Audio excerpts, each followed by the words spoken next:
Welcome, everybody. This is Fascinating Folks, and a little bit about the fine organization making this happen. It's a little nonprofit, but I started 16 and a half years ago. Crazy how it survived. Nextvista.org. What's that, you say? Glad you asked. Free library of creative takes on educational topics, stories of communities and service to others, help learning English, interviews about careers, and loads of recordings with advice for teachers. Our mission is to highlight creative approaches to teaching and learning through our projects and contests, and hope you will take an interest. The Fascinating Folks, Educators, Engaging Edupreneurs effort is one designed to foster creative and productive conversations between educators and entrepreneurs in the learning sector, and we welcome your feedback on how to make this as inspiring as possible. Today, you are going to meet Fred Delse, and Fred and I have known each other for 30 years at this point, about that, and reconnected just a few years ago when I learned that he had gotten involved in putting a little educational startup together, and so he's going to tell us a little bit about that, and then we're going to just ask him questions as the spirit moves us to do so. So with that, I hand it over to you, Fred. Welcome. Thank you. Thanks so much. Rashta, when you told me that it might be an opportunity to participate in Fascinating Folks, I felt a little bit concerned at first because I felt that's a lot of pressure to be a fascinating folk. But then when you explained to me, actually, it's the other people that are fascinating, it took a lot of pressure off. So I felt much more comfortable talking to you folks. So I'm excited to get a chance to share a little bit about what we're doing at Unrulr, and really try to get as much good advice and information from the fascinating folks as possible. And super excited to share and to answer any questions. So please do, have questions ready, and let's engage. Excited for a good discussion. So I'm going to bring up just a few slides here to kind of walk through what we're doing.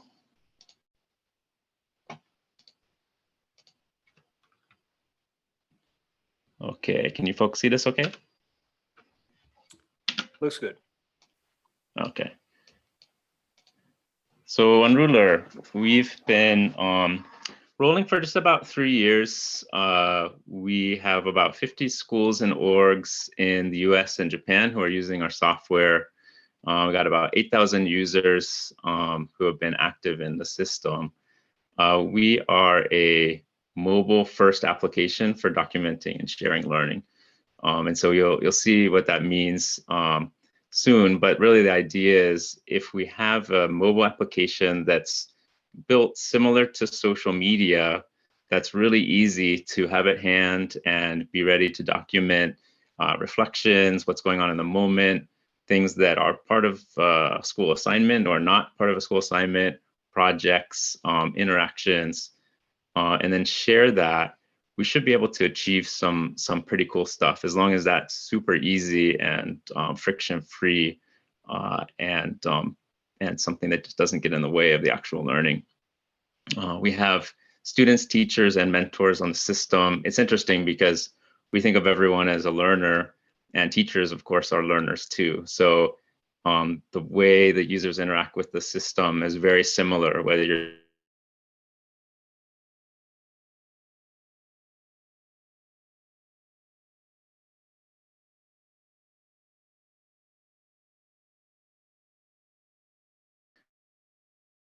learning, as well as working with their students as learners as well.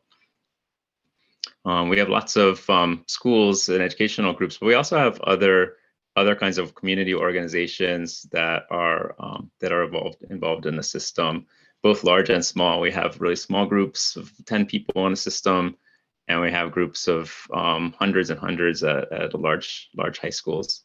One thing that's really important to us is that we are, and part of who we are, we're here in Hawaii. So I'm talking from Honolulu, Hawaii, and it's a really cool community here, really cool educational community, and it's really neat to support the community, learn from the community, try to make as much contribution to the community as possible. So Hawaii is important for us.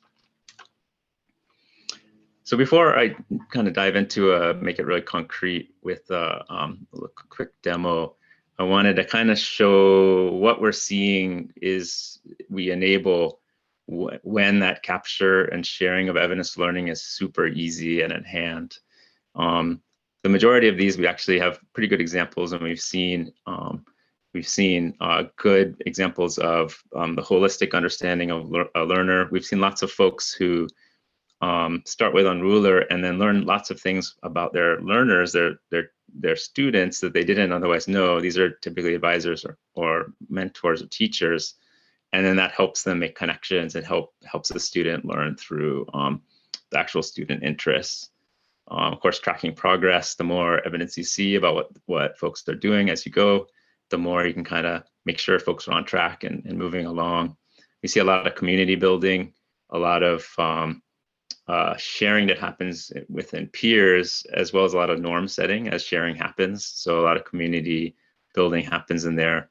Peer accountability, something we see a lot with folks who, we've heard this a lot of times, where it's like, this group I'm working with is doing the very best work that I've seen. And I think a lot of that comes from they want to, their friends can see their work and they want to make sure that they're delivering something that's of quality. And so we see that. Sharing of ideas, of course, making process visible. A lot of projects that happen over time. A lot of the interesting learning happens in the process. And so trying to make that visible and clear and talk about process is something we see. The more evidence and sort of moments and snippets you have, the richer a story you can tell of your learning and show that. We have some good examples of that. And finally, this is the one that I kind of want to zoom in. I was particularly interested in your folks' feedback or insights on portfolios. A lot of these overlap and intersect, and portfolios, of course, touch a bunch of these. And it's something that we actually hear a lot from schools and teachers when we start to work with them in terms of their interest or work on portfolios. But we haven't actually seen a super lot of good examples of the usage of Unrulr for creating portfolios. So that's actually a piece I wanted to dig in a little bit with you folks. Okay, so I'm going to do a super quick, try to make this as concrete as possible and dig into a little bit of a demo. I'm going to actually do the demo from my mobile phone because I think it's a better example of what people see day to day. We actually have a web app as well that looks very, very similar to what you see on a mobile device. But I wanted to drive it off of here. So I might need to stop sharing on the desktop and start sharing on my mobile phone. Did this pop up for folks? Yep. Okay, cool. Okay, so it's just a mobile app called Unrulr, and you can dump into it just like any mobile app. Here is sort of the base. So I mentioned that Unrulr looks a lot like social media, and that was purposeful in order to make it super easy and friction-free to capture stuff and to share and look at what other folks are doing, comment, give feedback, etc. So it looks very similar to that. The standard sort of UI is a feed, and you can see this is a feed of our sort of internal company group called Unrulr. It's a private community, so these are private, safe communities. We have a lot of young people in our system, and we want to be very careful about their privacy and safety. So it's very much a closed community, and any sharing externally, which we do support some ways to share externally, they're controlled and careful to make sure we keep everybody safe in a sort of a private learning community. So you can see this is my co-founder has been working on his yard, and he has some reflection about it. Here's another one of our colleagues, and he's reflecting here. But I want to show you super quick about how the capture works. There's the plus button down here, so it's really similar social media. I'm going to capture a moment of learning. There's some other options here that I can go into if we get into that part, but I'm just going to use my camera here, and I'm going to capture. I like to actually, whenever I do a little talk or talking to others, I like to kind of capture that. So I take that photo. Of course, you can use photos off your device or other images or videos. So here we're choosing what we call a COG. COG stands for concept, outcome, goal, or skill. And these are customizable by the organizer of the group in Unrulr or the class or school.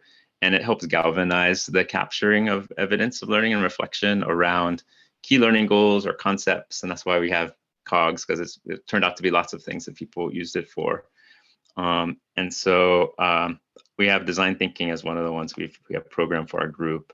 So I'm actually going to use empathize here, because I'm hopefully going to be able to empathize and hear some of the needs that you folks bring up.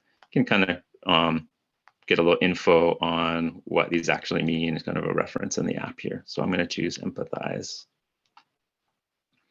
I can write a quick reflection.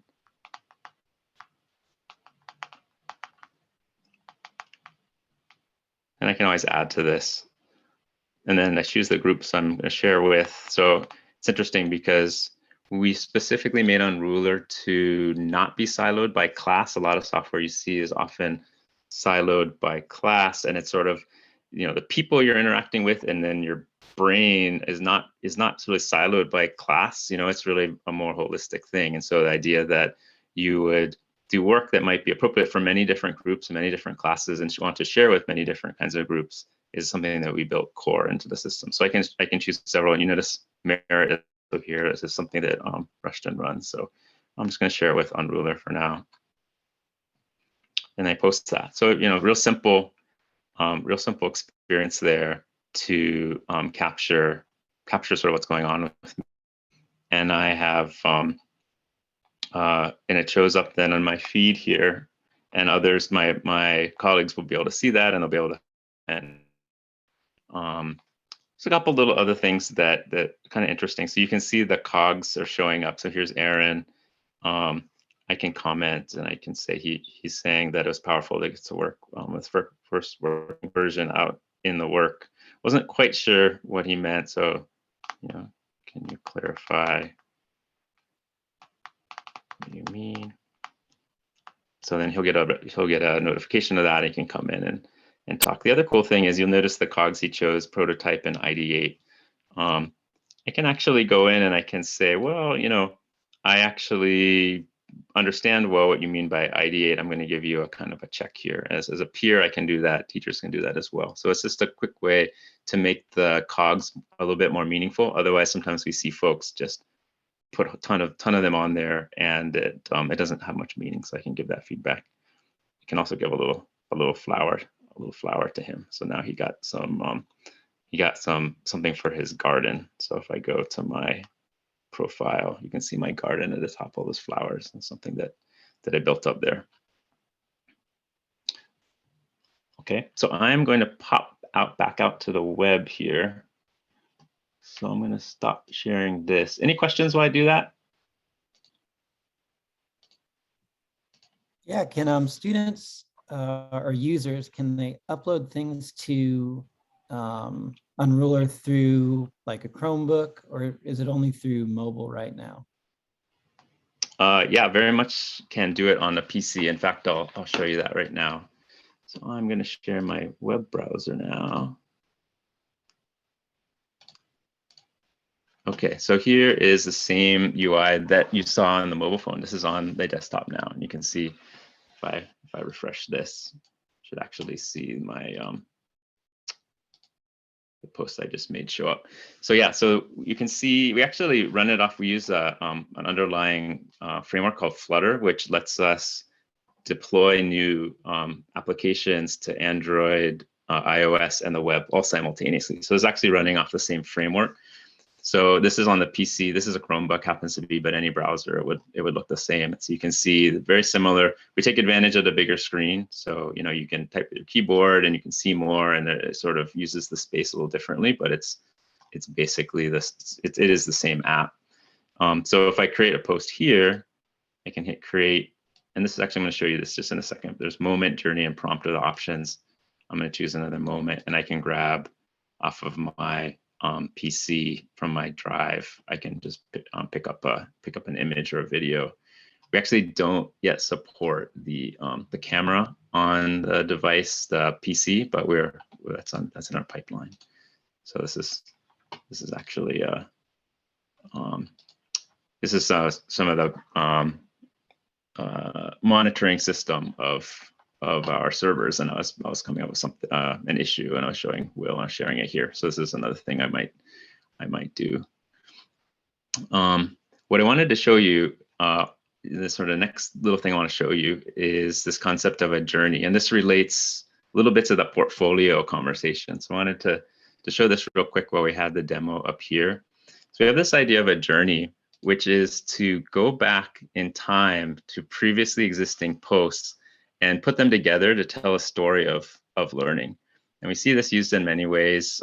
We've seen it used particularly for public exhibitions of learning where there's actually a presentation involved, and they use Unrulr to project that that story of learning. So I'm going to do one. You can see I have some images here, some posts about some work I've been doing on my espresso machine. So let's say I wanted to make a journey about that and talk about a little bit about that project. So I can choose those. I'm doing some exploration, so I'm going to choose that cog. I'm going to develop my craft. I'm going to develop my craft, and I'm going to engage and persist in some challenges. So let's put a reflection here, and I can post this.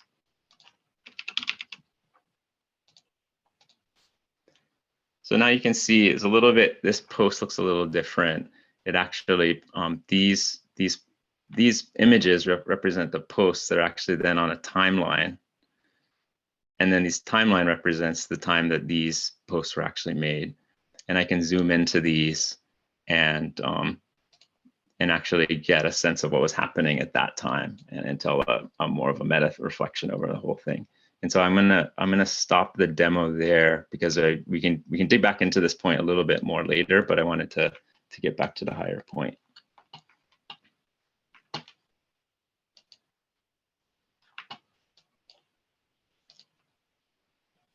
Okay. Do you have demonstrations of students actually using it? Like, I don't know, like short clips or like quick animated sort of clips showing a student in action? Yeah, I have a video I could show. It's a little bit more promotional and not really the student in use. We have some demos that students do. It's sort of like how to use Unrulr as a student, by students for students. I don't have something right off the bat that sort of shows a student kind of in action, kind of images and stuff. What were you thinking of that would help you understand better how students use it, or? I was just thinking, like, I don't know, and Dennis might appreciate this. When I start thinking about these types of presentations, I'm very attuned now to something that actually is really kind of derived from Dennis's experience, these demo slams, and actually 21st century learning out of Hong Kong too. Like with their teach meets, you get these like 2 to 3 minutes to kind of drop a technological bomb on the audience in terms of giving like a really quick use case to it.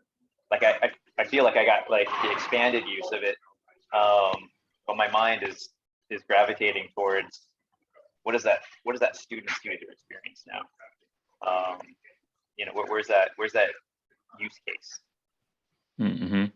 Okay. Yeah, I can.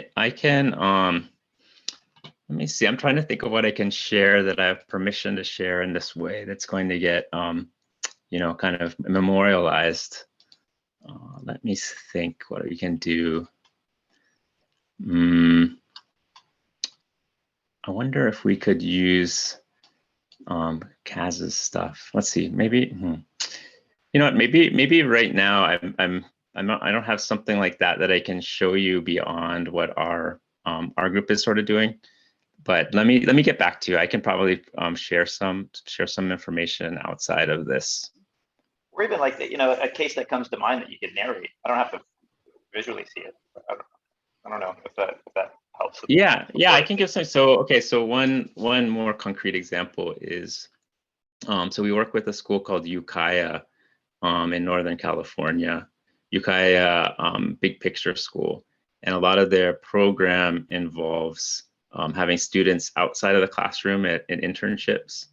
And so one of the things they do with Unrulr is they have part of their program also involves exhibitions of learning. So they get together at the end of a semester with their internship mentors, with their family members, with some peers, with some of their advisors at school, others in the community that they might invite.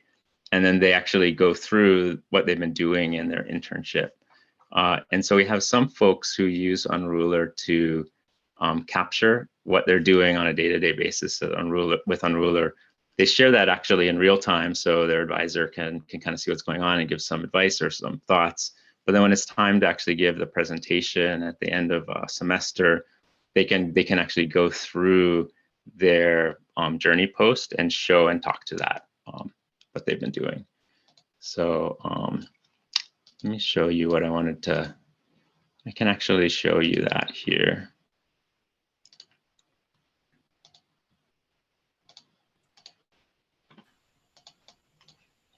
So let's say that this were a set of material that I'd created over a period of time working on my my espresso machine. I can just turn this into kind of a presentation mode and go through and show and narrate. You know, this is what I've been working on. This is what I've been doing. And apparently, what we heard from the main mentor working with at Ukiah, that this process would take a lot of time in the past, that they would have to kind of go around and find images or find pieces. And a lot of times there wasn't a whole lot of sort of evidence of what they've been doing, and sort of make a Google slide deck out of it. And it took quite a bit of effort, and this was much easier to do that. So that's one example. At the same school, we have a lot of informal sharing happens as well. So just asking students to share, hey, you know, what goes on in your life, particularly during COVID, it was helpful. You know, what are you doing every day? What are some of your interests? And we actually had some examples. Like one example was a teacher who learned from his student's post that his student was very interested in cars. He didn't realize his student was interested in cars. And so he was able to work with a student to come up with a project that was specifically, you know, related to his interest. And that was something that he didn't know about a student that otherwise he wouldn't have found out. Fred, is it almost like an MLS? Like, do you give assignments through the UI, or is it just like a teacher says, hey, document your growth or document your process? Yeah. Let me show you that piece real quick. So we have something called prompts. And so prompts are a little bit of structure. Some schools try to go a little bit more like outside of the app, just like, hey, this is how we're going to be using this thing. Like, please capture once a week or as frequently as you can, like what's been going on in your projects, et cetera. But another way they can put a little bit more structure, they can create something called a prompt. And so here's, I have a bunch of prompts because I'm in a bunch of different groups up here. But you can see these are something this is one difference between the teacher's role and the student role, is the teacher can actually create a prompt, and then that's visible to the students in the groups that teacher shares the prompt with. And so these do have like a due date. They have you know, image prompt. Let's find one here. So this is something creative. This is actually Cass Pereira. I butchered her name, I'm sorry. So she's this is actually a professional learning group that works on maker spaces. And so these are adult learners, mostly teachers. And so she prompts her folks about every week to put up something creative. And it's sort of a way for folks to kind of keep track of doing their work, and they can actually hang their responses off of these. So this one is a recent one, but if you go back here, you can see more. And these prompts can be scheduled in advance. Yeah, so there's a couple, it's interesting. We actually have a couple of ways to do that. So one way is you can create the prompt and make it private, and then make it public when it's time to actually share it. And we're actually working on a function to pre-schedule. But we've heard that before. It's not quite there yet. You can see there's the various folks in her group and sort of what they've been sharing here. So with the responses, oh, sorry. Just looking at these prompts versus kind of the storyline version, like it seems like two different use cases maybe, where I really follow along with what people are talking about in the chat. They're saying that's kind of like these, 20-time projects, or like, like really documenting a long-term pacing of something. Whereas prompts, and I don't know what the response from students have been, but sounds kind of more like a one-off, like, here's the thing, show me what you're thinking about this, or do the prompts also invite or encourage students to show longer process thoughts as well? Yeah, that's a great question. We actually see both.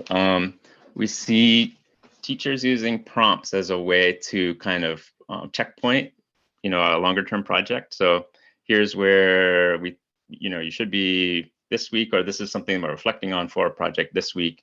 And sometimes they're a little bit more one-off, like this is almost like an assignment, a little bit more LMS-like. So this is the assignment for this week, do it. And there's a little bit less of a connection. Sometimes folks do use, one thing that we also focus on is the idea of this capturing is actually building up a body of work and evidence that exists in the user's account. And the idea is that even if this particular work that a teacher is prompting for is sort of an assignment, then at the end of a period, there's still an opportunity to find linkages between the assignments that were done, right? Or maybe there's a skill that's developing over time. And that's one of the reasons we use COGS. Skill is in there, that there was a particular skill that was relevant to an assignment. But maybe at the end of a semester, you could say something like, hey, in the various assignments we've been doing over this semester, we've been working on our communication skill has been part of that. So let's put together a journey, and it might start to look like a portfolio maybe, which is a piece that I wanted to kind of touch on, that takes those. And so you can, when you build your journey, you can actually filter by communication as a cog. And even though those posts were related to various different prompts over time, you could actually tell a story about communication skill that's growing and build a journey about that. Ed, one of the things that strikes me about this is that because it's in a social media-like space, students really have the opportunity to encourage each other in powerful ways, right? So in addition to being able to pull together a processed story, there's a lot of feedback that doesn't require the teacher to be focused, specifically on being the central piece for all, all guidance. There's a lot that comes from the students sharing with each other, right? Yeah, absolutely. Yeah, that was one of the key things. Also, besides the avoiding siloing, we also wanted to make peers one of the primary actors in the system versus just a teacher and student relationship. So the default option when you share is to share with your peers. And so your peers are also seeing the work you're doing, the reflections you're having. There's often some interaction. Not everybody uses it that way, but there's often some commentary that goes and people giving each other feedback. In fact, sometimes that's part of the community part, is that's a norm that's set, is like, hey, this is the kind of feedback we give. This is sort of the way we think about positive feedback, constructive feedback, et cetera. As well as that ability to, the sort of accountability part where this sharing is happening and I'm seeing my peers doing the work. I need to sort of be doing that too, versus if it's all invisible and it's the end of the project time and I'm going to rush to get it done at the end, and I don't have that chance to do that cross-pollination of ideas, or the idea of, kind of keeping everybody up to pace, then that's a lost opportunity. Jeff, you just dropped a good question in the chat, and would be interested to hear a little bit more about kind of how you see it with your students as well. The hashtag question? Yep. Yeah, like when you're sharing, if you were to assign a project, or like we were saying, like it's a great way to capture learning over time, or to be able to show what you're doing. And Lisa was saying, like the Discord thing, could you, throw in a hashtag that goes to a certain like this is around this topic and this was around this topic, or this is for both of these topics, so that Mhm. you as the view, the teacher or the one that's sort of looking at everybody's work, it'd be an easy way to sort of group and visually see what's going on, apart from having to pop into each of those Mhm. spaces. Yeah, that's a great question. We don't have the concept of instant hashtags, but we do. Many folks use the cogs as sort of a tag, as a way to kind of organize the information and to organize ideas. So those are really easy to build, and they're very customizable. And so often we have folks jumping in there and creating a new cog set for exactly that kind of purpose. Yeah, that would work then, right?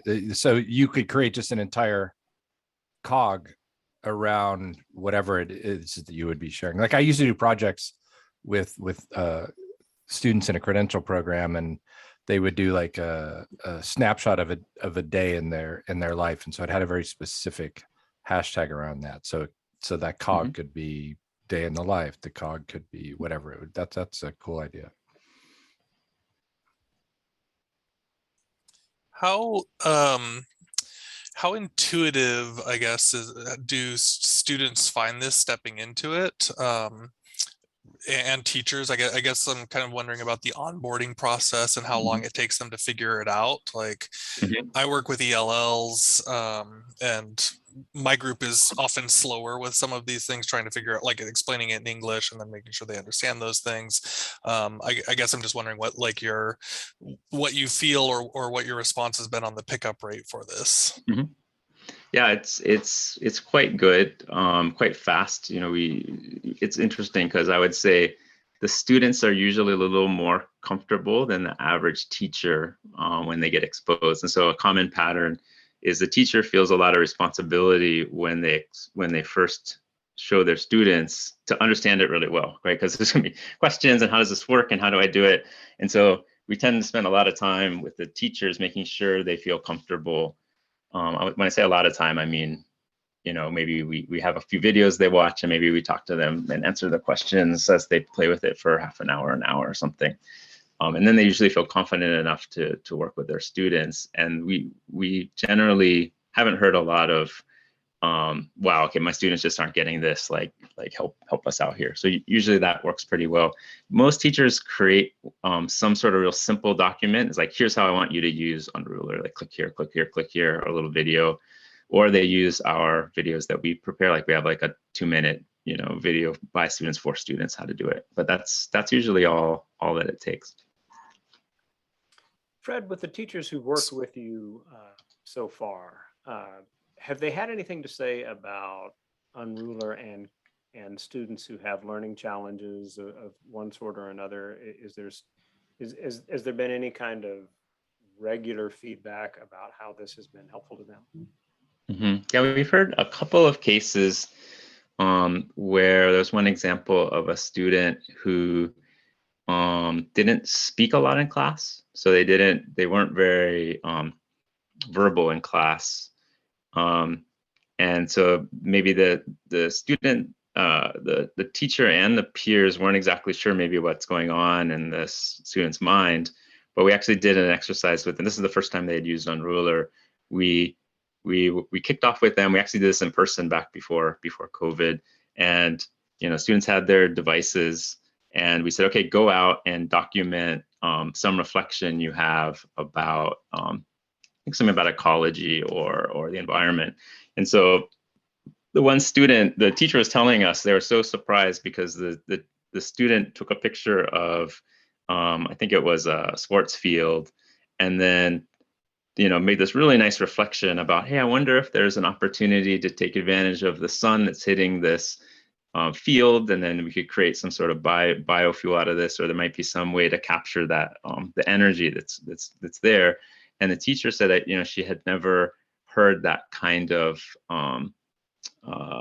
reflection from the student before, and so somehow this kind of being outside of the classroom, capturing something visual and then connecting it and verbalizing that in a written form at least was something that really opened the student up, or what's going on in the mind of the student. So we've heard that kind of story a couple times, especially folks who are maybe a little quiet in class, but then able to express themselves more through this tool. Good deal. Aaron brings up a good question in the chat about the age range of students who are piloting the tool. Thinking, I mean, the younger the students, the more direct instruction on the UI they need. Yeah, the vast majority of our users are middle school and high school. So I would say the biggest group is middle, second biggest group is high school, and then the third biggest group is actually adults. They tend to be educators. We have very few elementary kids on the system. I think there are other tools that might be a little more appropriate that have some similar use case, like Seesaw is one good example. We didn't build the UI to be particularly appropriate for the youngest kids. So yeah, I would say middle and high. Middle is actually interesting. Often the middle schoolers get very engaged because this is sort of like social media, and it's something they're very interested in and they want to do it. And so they often get very engaged. I have a question. The journeys that people make or the stories they're putting together, do they live only in Unrulr, or can you embed or share them somewhere? Or something that I've been looking for apart from the portfolios, which is awesome. I love that idea, is some kind of a digital bulletin board. I work in a virtual academy, and we're always looking, how can we display work? Yeah, I'm really glad you asked that question. It was one of the pieces I wanted to touch on. So I just put in the chat this URL. So this URL I put here is straight out of the app. So you can go into the app, and as a teacher or as a student, we actually turn on this capability because we want to make sure we're keeping the kids safe. But once you turn this on, you can actually hit the button to publish a post. And so it gives you an URL, and then you can embed that URL. You can put it in Twitter, your Facebook. You can send it an email, and then you can actually interact with it. And so that's one of the ideas we have. I don't know if you folks were able to open that. Hopefully it's working for you, and kind of see that post I made. Good deal. Well, also while people are checking that out, there's a question about video in the chat from Brent. So how long can the videos be? And is there an audio only option? Yeah, great question. So the videos, we actually don't have a limit on the video length. And so we're learning, sometimes some folks, they go really crazy with it, and we're not sure that we might need to start thinking about the way that works. But it would be more of a technical limitation than it is another kind of limitation. So yeah, right now there's no limit.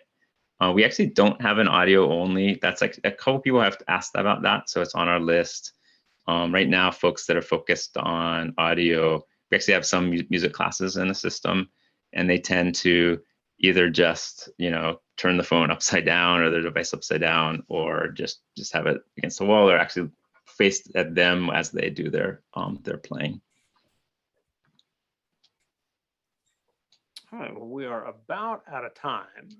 Once we finish, we'll stick around and keep peppering you with a few questions as people's time allows. But I want to thank everybody for taking part. I hope that in looking at a tool like this, it gives us ways to think about getting students thinking about their own learning in ways that they haven't before. And Fred, I want to thank you for taking the time to tell us a little bit about what you and Will are doing as well. Good question that just popped in before we finish up. Jeff asked about the cost. What does it cost to use Unrulr? Yeah, so our pricing is $150 per teacher per year, or $12 per user per year, whichever is cheaper. The reason we do that is we want to make sure we can support teachers who might have 100 students as a high school teacher or something, and still make it a reasonable price for them. Good. All right. And if any of you watching this as a recording have questions about Unrulr, Fred, how would they get in touch with you to send questions your way? Yeah, we'd love to hear from you folks. You can email me at fred@unrulr.com. And Unrulr is a tricky spelling at UNRULR. And then on the website, there are other buttons to push to schedule a demo and get in touch with us. So you can just come to our website and you can get in touch easily. Fantastic. So for the group, I want to send out a big thanks, and especially because it involved getting a lot of good minds together and great friends, and so that's a great thing. So with that, if you have any feedback for us, go to nextvista.org/contact and let us know. We're happy to hear from you. We hope you have enjoyed this story. Thank you.